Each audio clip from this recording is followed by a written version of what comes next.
विष्णुपादाय कृष्णप्रेष्ठाय भूतले श्रीमते भक्तिवेदांत स्वामिनिति नामिने नमस्ते सारस्वते गौरवाणी प्रचारिणे निर्विशेषशून्यवादी पाश्चात्यदेशतारिणे जय श्री कृष्ण चैतन्य प्रभु नित्यानंद श्री अद्वैत गदाधर श्रीवासादि गौर भक्तवृंद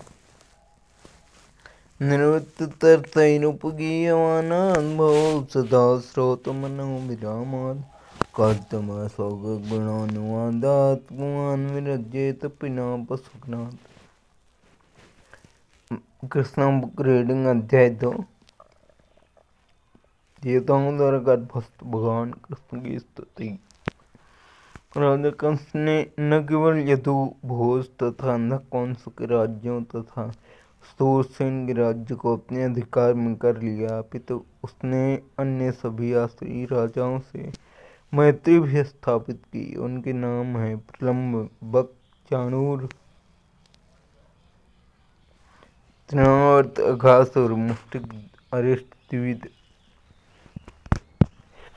पूतना, केसी तथा धेनुक। उस समय जरासंध मगध प्रांत, आजकल बिहार राज्य का राजा था। उस समय इस तरह कूटनीति से कंस ने जरासंध के संरक्षण में उस समय का सबसे शक्तिशाली राज्य सुगठित कर लिया। उसने बाणासुर तथा भौमासुर जैसे राजाओं से भी मैत्री स्थापित कर ली, जब तक कि वह सर्वाधिक प्रबल नहीं बन गया। फिर वह यदुवंश के प्रति, जिसमें कृष्ण को जन्म लेना था, अत्यधिक शत्रुता बरतने लगा। कंस के द्वारा सताए जाने के बाद यदु, भोज तथा अंधक राजा अन्य राज्यों यथा कुरु, पांचाल के कई सालों, विदर्भ, निषद, विदेह तथा कौशल राज्य की शरण में जाने लगे। कंस ने यदु राज्य तथा उसी के साथ भोज तथा अंधक राज्यों की एकता को ध्वस्त कर दिया। उसने उस समय भारतवर्ष के नाम से ख्यात विशाल भूभाग में अपनी स्थिति सुदृढ़ कर ली। जब कंस ने एक एक करके देवकी तथा उस देव के 6 शिशुओं का वध कर दिया, तो कंस के अनेक मित्र तथा परिजन उसके पास पहुँचे और उन्होंने प्रार्थना की कि वह इस जघन्य कर्म को त्याग दे, किंतु बाद में वे सब कंस के प्रशंसक बन गए। जब देवकी 7वीं बार गर्भवती हुई तो उनके गर्भ में अनंत नामक उस कृष्ण का पूर्ण अंश प्रकट हुआ। देवकी हर्ष तथा विषाद से अभिभूत थी। वे हर्षित थी क्योंकि उन्हें पता था कि उनके गर्भ में भगवान विष्णु ने आश्रय लिया, किंतु साथ ही विखिन्न थी कि शिशु के उत्पन्न होते ही कंस उसका वध कर देगा।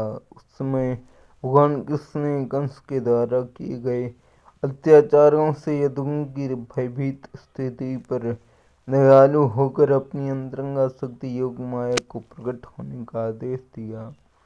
कृष्ण संपूर्ण ब्रह्मांड के स्वामी हैं, किंतु यदुवंश के वे विशेष रूप से स्वामी हैं। योग माया भगवान की प्रमुख शक्ति है। वेदों में कहा गया है कि भगवान की अनेक शक्तियां हैं। पराशक्ति, विभैव सूयते, ये विभिन्न शक्तियां बाहर तथा भीतर से कार्य कर रही हैं और योग माया समस्त शक्तियों में प्रमुख है। उन्होंने आदेश दिया कि वह योग माया ब्रजभूमि वृंदावन में स्थित हो, जो सदैव सुंदर कायों से पूरित तथा शोभित रहता है। वसुदेव की पत्नी रोहिणी वृंदावन में राजा नंद तथा रानी यशोदा के घर में निवास कर रही थी। कंस के अत्याचारों से भयभीत होकर न केवल रोहिणी अपितु अनेक यदुवंशी सारे देश में बिखर चुके थे। कुछ पर्वतों की गुफाओं में रह रहे थे, अन्य नहीं। अतः भगवान कृष्ण युग माया से इस प्रकार बोले, देवकी तथा वसुदेव कंस के कारागार में बंदी और इस समय मेरा पूर्ण अंश शेष देवकी के गर्भ में है। तुम शेष को देवकी गर्भ से रोहिणी के गर्भ में स्थानांतरित कर सकते हो। इस व्यवस्था के बाद मैं अपनी समस्त शक्तियों के सहित स्वयं देवकी के गर्भ में अवतरित होने जा रहा हूँ। फिर मैं देवकी तथा वासुदेव के पुत्र के रूप में प्रकट होऊंगा। तब तुम वृंदावन में नंद यशोदा की पुत्री के रूप में प्रकट होना। चूँकि तुम मेरे ही समकालीन बहन के रूप में जन्मोगी और चूँकि तुम शीघ्र इंद्रिय तृप्ति की इच्छाओं की पूर्ति करोगी, अतः संसार के सभी लोग सभी प्रकार की मूल्यवान भेंटों यथा गुरु भक्ति पुष्प तथा यज्ञ की हवि से तुम्हारी पूजा करेंगे। जिन लोगों को भौतिकता से प्रेम है वे तुम्हारे अंश के विभिन्न रूपों में जो दुर्गा, भद्रकाली, विजया, वैष्णवी, कुमुदा, चंडिका, कृष्णा, माधवी, कन्यका, माया, ईशानी, कुमुदा, ईशानी, शारदा तथा अंबिका नाम से अभिहित होंगे, तुम्हारी पूजा करेंगे। कृष्ण तथा योग माया भाई तथा बहन परम शक्तिमान तथा परम शक्ति के रूप में प्रकट हुए। ये दिव्य शक्तिमान तथा शक्ति में कोई स्पष्ट अंतर नहीं है, तथापि शक्ति सदैव ही शक्तिमान के अधीन रहती है। और जो लोग भौतिकवादी हैं वे शक्ति के उपासक हैं, किंतु जो अध्यात्मवादी हैं वे शक्तिमान के पूजक हैं। कृष्ण परम शक्तिमान है और भौतिक जगत में दुर्गा परम शक्ति है। वास्तव में वैदिक संस्कृति में लोग शक्तिमान तथा शक्ति दोनों की एक साथ पूजा करते हैं। विष्णु तथा देवी के ऐसे लाखों मंदिर होंगे और कहीं कहीं तो इन दोनों की एक साथ पूजा की जाती है। शक्ति दुर्गा अथवा कृष्ण की बहिरंगा शक्ति के उपासकों को सरलतापूर्वक सभी प्रकार की भौतिक सफलताएं प्राप्त हो सकते हैं, किंतु यदि कोई आध्यात्मिक दृष्टि से ऊपर उठना चाहता है तो उसे कृष्ण चेतना के समान अमृत के अनुसार पूजा करनी चाहिए। भगवान ने योग माया से यह भी घोषित किया कि उनका पूर्णांश नंद या शेष देवकी के गर्भ में स्थित है। रोहिणी के गर्भ में बलपूर्वक ले जाए जाने के कारण वे संकर्षण कहलाएंगे और वे समस्त दैवीय शक्ति या बल के स्रोत होंगे, जिसके द्वारा लोग जीवन का सर्वोच्च आनंद, जिसे रमण कहते हैं, प्राप्त कर सकेंगे। अतः पूर्णांश अनंत अपने अवतार के पश्चात संकर्षण या बलराम नाम से प्रसिद्ध होंगे। उपनिषदों का कथन है, नायमात्मा बलहीनेन लभ्य। तात्पर्य यह कि कोई परमेश्वर या किसी प्रकार के आत्म साक्षात्कार के परम स्तर को तब तक प्राप्त नहीं कर सकता जब तक बलराम की पर्याप्त कृपा न हो। बल का अर्थ शारीरिक शक्ति नहीं, शारीरिक शक्ति से किसी को आध्यात्मिक सिद्धि मिल सकती है, उसमें आध्यात्मिक शक्ति होनी चाहिए जो बलराम या संकर्षण द्वारा प्रदत्त की जाती है। अनंत या शेष उस शक्ति का स्रोत है जो समस्त लोगों को उनकी विविध स्थितियों में धारण किए रहती है। भौतिक रूप से धारण करने की यह शक्ति गुरुत्वाकर्षण कहलाती है, किंतु वास्तव में यह संकर्षण शक्ति का ही प्रदर्शन है। बलराम या संकर्षण आध्यात्मिक शक्ति या आदि गुरु हैं। अतः भगवान नित्यानंद प्रभु, जो बलराम के अवतार भी हैं, आदि गुरु हैं, और गुरु भगवान बलराम का प्रतिनिधि होता है जो आध्यात्मिक शक्ति प्रदान करता है। चैतन्य चरितामृत में इसकी पुष्टि की गई। गुरु कृष्ण की कृपा का प्रकट है।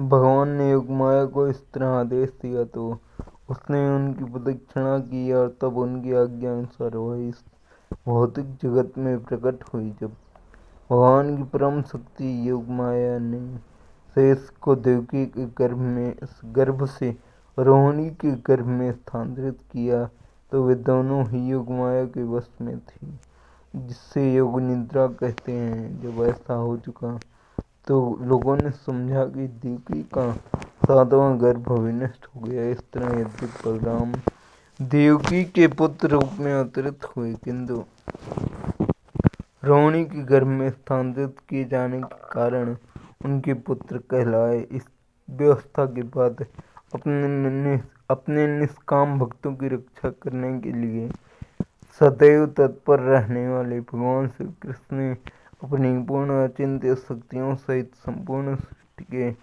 स्वामी के रूप में वासुदेव के मन में प्रवेश किया। इस प्रसंग में यह ज्ञातव्य हो कि भगवान कृष्ण पहले वासुदेव के निष्काम हृदय में प्रविष्ट हुए और तत्पश्चात देवकी के हृदय में स्थानांतरित हुए। वे देवकी के गर्भ में वीर्य द्वारा स्थापित नहीं हुए थे। भगवान अपनी अचिंत्य शक्ति से किसी रूप में प्रकट हो सकते हैं। उनके लिए यह अनिवार्य नहीं कि वे स्त्री के गर्भ में वीर्य छिद्र की सामान्य विधि द्वारा प्रकट हों। जब वासुदेव भगवान को अपने हृदय में धारण किए हुए थे तो वे उस दीप्यमान सूर्य की भांति लग रहे थे, जिसकी प्रखर किरणें सदा सही होती हैं और सामान्य जनों को झुलसाने वाली होती हैं। वासुदेव के सत्य निष्काम हृदय में स्थित भगवान का रूप कृष्ण के आदि रूप से भिन्न नहीं था कहीं भी, और विशेष रूप से हृदय के भीतर श्री कृष्ण के रूप का उदय धाम कहलाता है। धाम से केवल कृष्ण के केवल रूप का ही नहीं, अपितु उनके नाम गुण तथा सहज समान का भी बोध होता है। यह सब एक साथ प्रकट होता है। इस प्रकार भगवान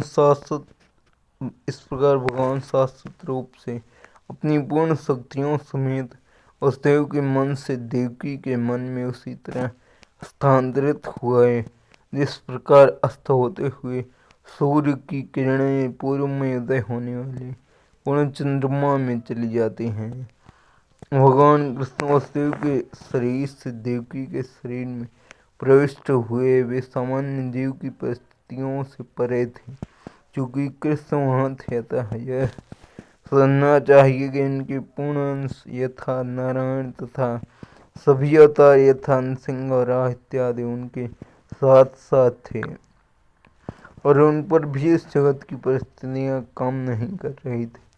इस प्रकार देवकी उन भगवान का वास स्थान बन गई जो अद्वितीय हैं और सारी सृष्टि के कारण हैं।